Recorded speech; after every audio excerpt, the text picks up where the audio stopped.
Halo, good morning. Selamat balik lagi. Oh, good morning, selamat balik lagi sih. Halo, selamat balik lagi. Apaan sih? Halo, welcome back to channel. Dan hari ini gue mau ngebahas satu komentar. Kemarin ada yang komen gini. Trading itu sulit, jadilah IB yang pasti cuan dari komisi. Share teknik yang sudah umum, beri istilah baru agar terlihat keren. Bisa juga buat membership YouTube berbayar atau channel tele VVIP, Discord membership pun. Oke. Ini topik yang menurut gue enak nih buat dibahas ya. Karena kayaknya orang-orang satir banget dengan tipikal orang-orang yang satu jadi IB gitu. Image IB yang kelihatannya jelek, negatif. Kemudian jualan membership YouTube, jualan Discord VIP, Telegram, mentorship kayak gitu. Sebenarnya apa sih yang salah dari hal-hal kayak gini?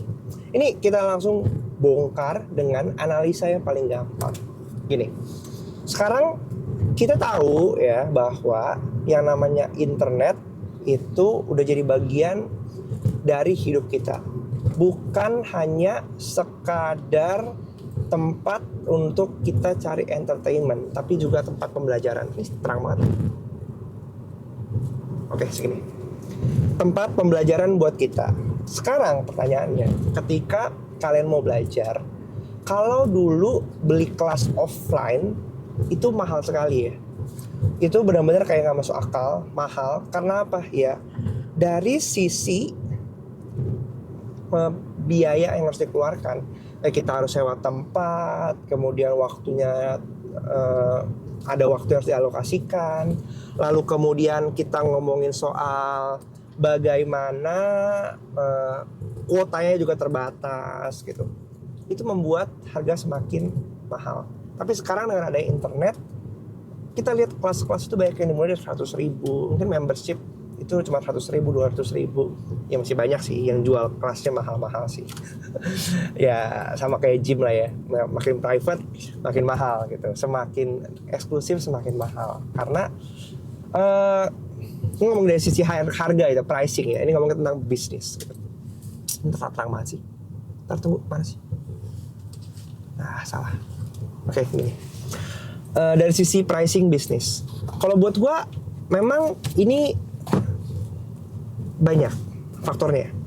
Ketika kita ngomongin harga yang semakin lama semakin mahal, itu karena si penjual mau memfilter tipe segmen customernya, sehingga semakin mahal harapannya orang-orang yang join itu semakin berkualitas. Ini strategi namanya. Bukan berarti mahal mau cari untung besar dong, enggak.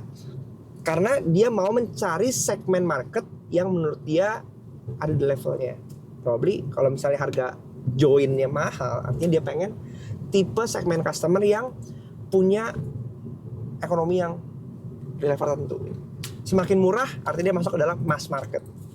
Tapi otomatis kalau kita ngomongin mass market, ada kerempongan sendiri. Karena mindsetnya mungkin belum sematang itu gitu.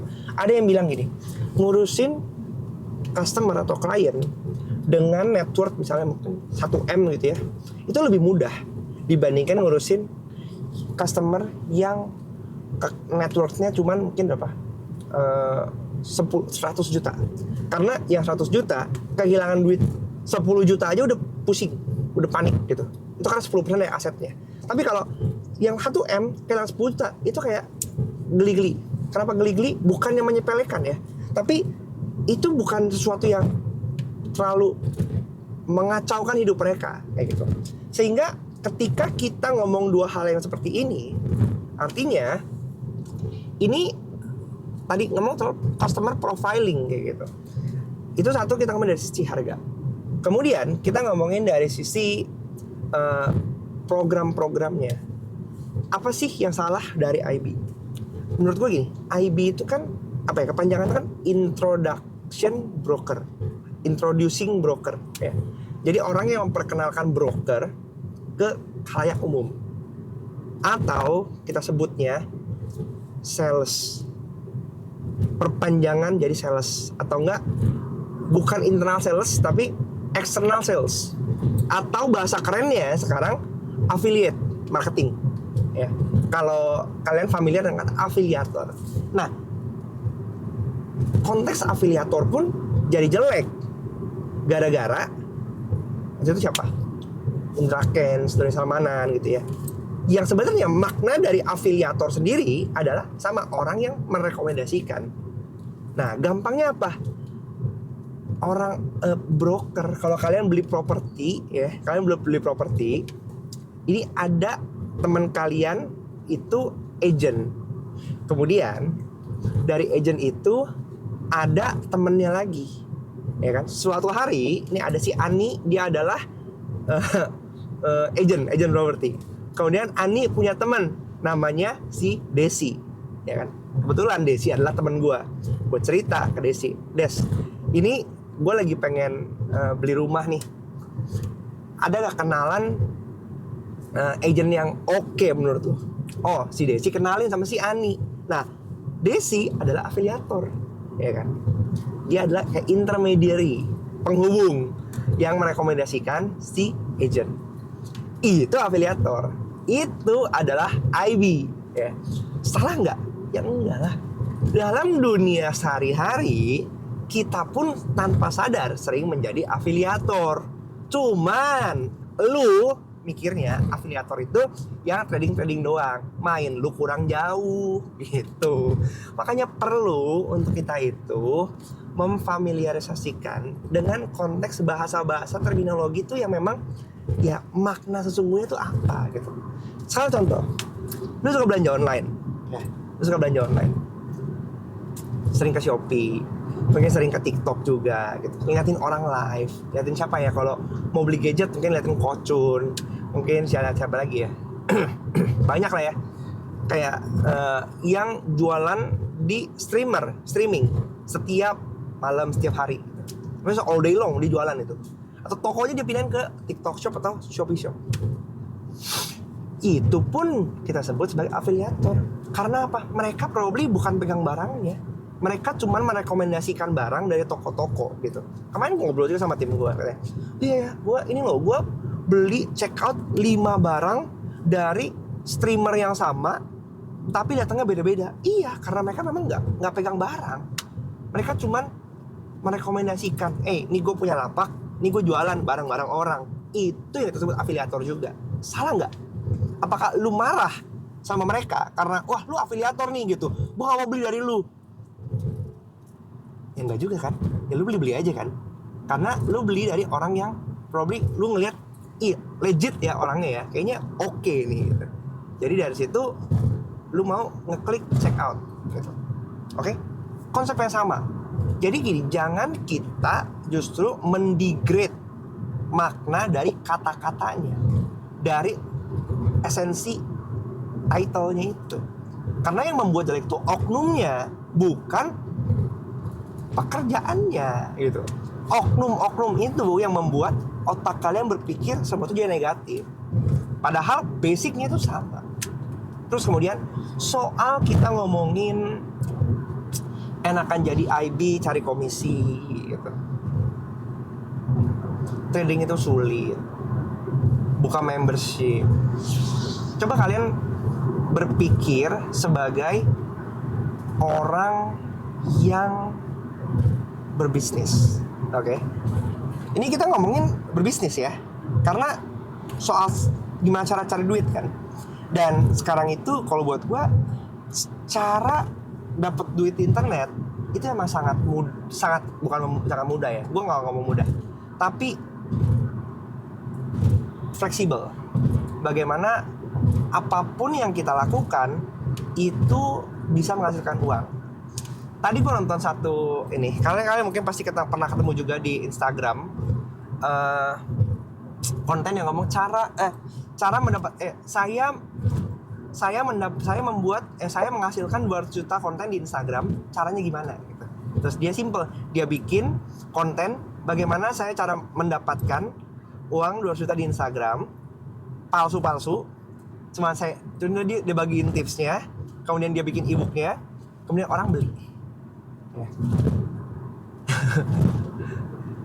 Dianggap nipu nggak? Iya, nipu. Tapi dari sisi lain itu namanya marketing. Terus kenapa ada orang yang kepicu? Kenapa ada orang yang tertarik? Karena inilah namanya hukum ekonomi. Ada supply, ada demand. Ya.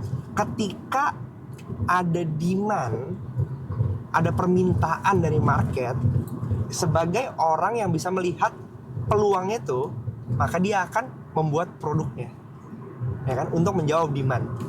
Demand dan supply ketemu, namanya trading ya, sama ya. Trading itu kan juga kita mengenal namanya supply and demand gitu. Konsep yang sama yang kita bawa dalam kehidupan sehari-hari.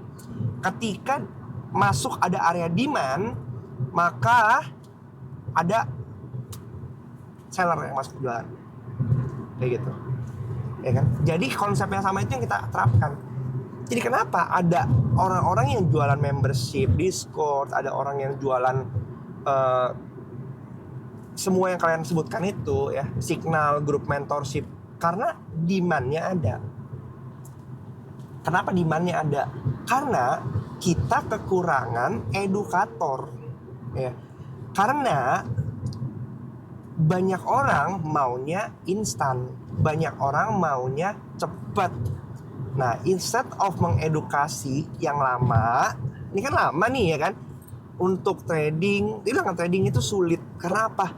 Ya nggak bisa kita sekaligus belajar, kemudian langsung berhasil, langsung cuan berlipat-lipat. Pasti akan ada masa di mana kita gagal, kita MC gitu. Even kita udah tahu, tapi kita seperti gue pernah bilang bahwa kita tuh bertarung dengan diri kita sendiri, dengan grit kita, dengan fear kita. Ketika udah masuk area buy, area zona yang udah kita marking, kita nggak yakin karena pergerakannya lagi impulsif banget. Setelah masuk, ternyata dia mantul kencang. Ketika mantul kencang, kita FOMO, kita tangkap di tengah. Kemudian kita kebanting lagi, akhirnya panik karena planning nggak jelas, membuat irrational decision dan kita rugi. Ya kan? Itu adalah soal mental dan psikologi juga. Jam terbang itu akhirnya menentukan bagaimana kita melakukan self control terhadap diri kita. Dan itu yang membuat orang akhirnya pusing. Jadi kalau bisa dapat hal yang instan, ya kenapa harus nunggu? Makanya semua konten-konten yang bersifat ini instan nih, cara kaya instan, cara kurus instan, cara sukses, cara dapetin profit $5.000 dalam waktu 2 menit kayak gitu. Apakah semua orang bisa? Belum tentu bisa. Tapi apakah itu hal yang menarik dan dibutuhkan oleh penonton? Iya. Gue bisa jawab iya. Penonton suka dengan hal-hal yang seperti itu. Dan itu kenapa konten-konten yang sifatnya seperti ini itu laku gitu. Dan gak usah naif ya, bahwa orang yang masuk ke dalam dunia konten marketing pasti akan mencari traffic. Nah, buat kalian yang pengen tahu tentang kayak gini-gini, sebenarnya kenapa sih orang ini, kalian harus berpikir dari dua sisi ya. Salah satu menurut gua insight yang paling banyak bisa dilakukan adalah nonton Netflix The Influencer. Di situ kalian bisa belajar banyak banget insight yang bisa didapatkan, bagaimana seorang influencer itu dibutuhkan, struggle-nya mereka gimana, point of view-nya mereka gimana, dan apa yang market minta sebenarnya dari mereka gitu. Karena ini fakta. Dan buat gua nggak ada salahnya juga kalau kalian masuk ke dalam dunia konten marketing, sosial media, dan menjadi konten kreator. Karena kemarin ada, kalau misalnya kalian nonton video gua ya, yang apa sih, yang kemarin ada potongan tuh yang hari Selasa nih. Itu ada potongan gue ngejelasin ke teman gue, dia nanya, menurut lo personal branding tuh penting atau enggak? Mesti nggak kita sebagai business owner bangun personal branding? Kalau buat gue, ya penting banget cuy. Gue belajar gue lagi ikut satu courses juga, Next MBA namanya. Di sini tuh diceritain bahwa lu punya produk yang bagus, tapi lu nggak terkenal, ya. Orang akan lebih suka milih orang yang terkenal, produk ini biasa aja. Karena dengan lu terkenal, itu membukakan akses buat lu untuk bertemu dengan orang dan membangun kredibilitas. Gitu. Makanya kenapa orang demen banget untuk bikin konten yang sifatnya pamer-pamer profit. Karena dengan konten yang sifatnya pamer profit, itu sort of menunjukkan kredibilitas mereka. Dan kemarin ada juga sih salah satu member di Telegram yang cerita dia titipin dana karena dia lumayan frustasi pengen recovery gitu. Setelah recovery ternyata dibawa kabur duitnya. I mean like ya begitulah hidupnya. Dia terlalu terpercaya, dan makanya saran dari gue lah balik lagi ya, jadilah trader yang mandiri. Nggak perlu kita ini setiap dari kita tuh punya jalan rezekinya masing-masing, ada waktunya, ada timelinenya gitu. Yang perlu kita lakukan adalah sebagai orang, sebagai individu ya, nikmatin prosesnya. Kalau apa yang kita lakukan itu masih gagal, artinya itu belum jadi rezeki kita. Tapi kalau lu maunya nge-shortcut ya, memaksakan hal yang belum siap jadi milik lu, itu lu akan gagal. Karena balik lagi buat gue gini, rezeki itu, uang itu pinter memilih tuannya.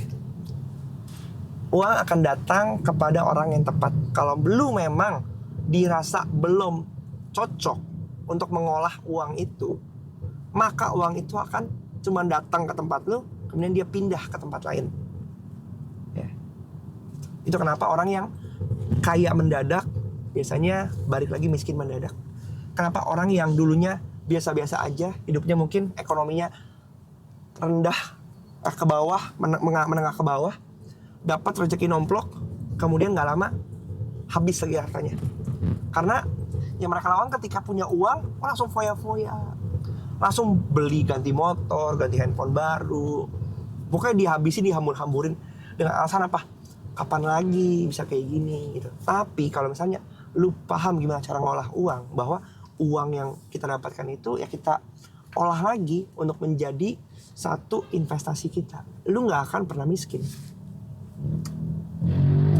gitu. Orang yang baru dapat duit langsung dihamburin, dijudiin lagi dengan harapan wah bisa dikali 3 nih, bisa kali 5, bisa kali 10. Ya di situ kenapa lu pada hancur semuanya. FOMO, greed, rakus, dan mencoba untuk hal-hal yang terlalu spekulatif tanpa lu tahu apa yang lu lakukan. Pembelajaran yang paling mahal tuh yaitu punya uang kemudian habis lagi gitu. Dan it's okay. Selama menurut gue ya, selama dalam prosesnya kita paham gimana cara kita mendapatkan uang itu, kita bisa lagi menaplikasi dan menduplikasi hal-hal yang kemarin sukses. Tapi kalau misalnya kemarin kita cuma hoki-hokian spekulasi, kemudian uang itu diambil lagi daripada kita, ya wajar kalau misalnya setelah itu lu nggak bisa melakukan hal yang sama lagi. Gitu sih. Jadi pada akhirnya ya buat gua, lu masuk ke dalam dunia digital, nggak perlu lu mendiskreditkan apa yang orang lain lakukan. Membuat konten, menjadi afiliator, menjadi konten marketing, itu tuh semua proses yang sama-sama sulit. Kalau nggak percaya, lu cobain sendiri.